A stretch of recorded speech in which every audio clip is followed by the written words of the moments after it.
Hello, my name is William Cook, and this presentation explores the development of the United States colored troops during the Civil War, with particular attention to Maryland and the Eastern Shore area. When many people think about the creation of black regiments in the Union Army, the story is often told as a purely moral turning point in the war. According to this interpretation, the North gradually came to recognize emancipation and black enlistment were simply the right things to do. However, when historians begin examining primary sources and military circumstances, the situation appears more complex. By 1863, the Union Army had suffered enormous casualties, enlistments were slowing, and the war was proving far longer and more difficult than many had expected. At the same time, enslaved people were fleeing to the Union lines in large numbers across from the South.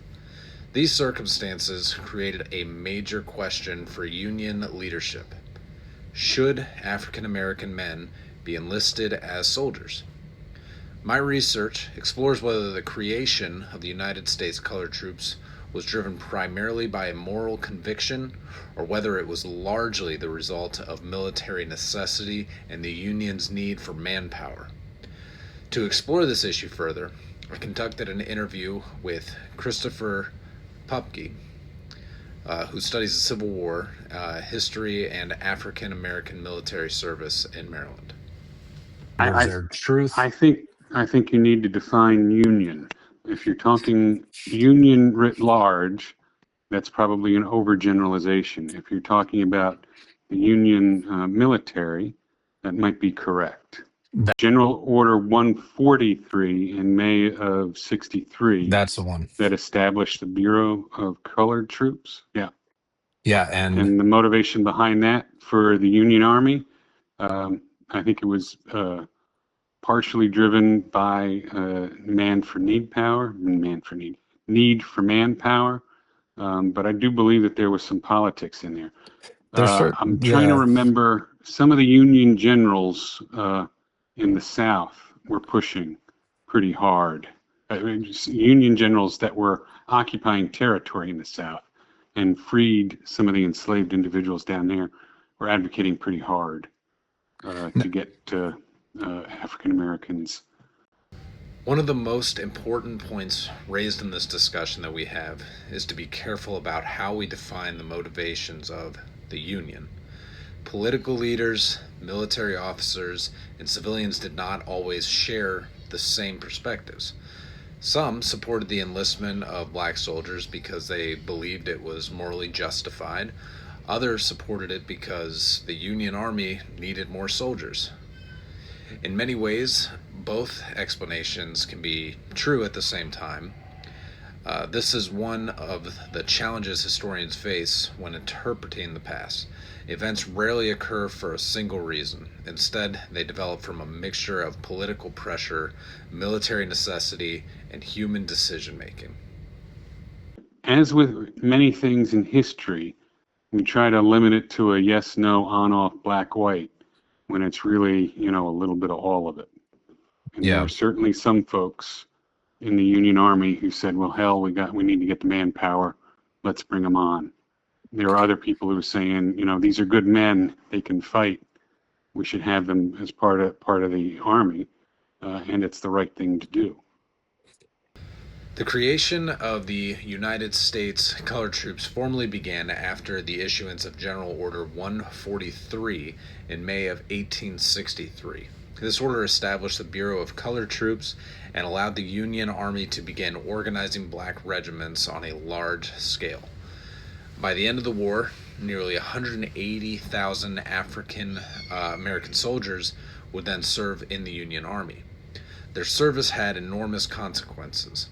Not only did it strengthen the Union war effort, but it also challenged long-standing assumptions about race and military ability in American society. At the same time, recruitment for these units often took place at the local level, and the reactions to that recruitment varied dramatically and depending on where it occurred. In Queen Anne's County, I think it's very similar for Talbot and Kent and Caroline. there was an abolitionist from Alabama by the name of Colonel William Birney, Birney, who came and recruited African Americans in Queen Anne's County. And there are a couple of well-known stories with that where in Centerville, for example, they all gathered down at Sandy Bottom before they marched off to Queenstown and got on the ferry and went over to Baltimore. In Talbot County, there is a story that I don't think is very well known that I encountered about an effort to kind of recruit and gather everybody that was broken up. Maybe not even broken up so much as prevented, as these African Americans were coming into Easton to try and start the encampment to get recruitment going. It was broken up. And somebody in one of the papers is bragging about how they'll never let it happen. And yet probably just about by the time the paper was published, a week later, lo and behold, Birney was there and they were signing folks up for the USCT at that point. So the first attempt was scuttled, but the second attempt in Talbot County was successful. So it was. This example highlights how the story of the United States Colored Troops was not just a national story, but a deeply local one. On Maryland's eastern shore, recruitment brought the realities of the Civil War directly into local communities.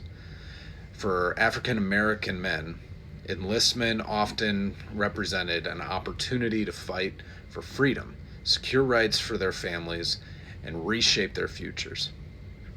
For others, in these same communities, however, recruitment was viewed as a threat to existing social order. In some places, recruitment efforts were resisted or disrupted. In others, African American men joined quickly and enthusiastically.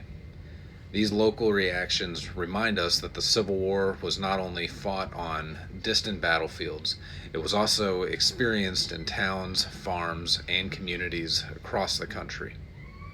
Right? I think we're beginning to develop a good idea of what they did during the war and the great impact they had in winning the war, in preserving the Union and ending slavery. But what impact did they have beyond that? And one of the things that I really would love to dig into if I ever get the time are charters. And Maryland State Archives has books of charters, I know particularly for Queen Anne's County, 1870 to 1890, and then 1890 to 1931, I think it is. And going through those charters and finding these black businesses, whether they're a business or a beneficial society or a church, and finding those names and finding out who the community leaders were and who helped establish the foundation for the society that we live in today.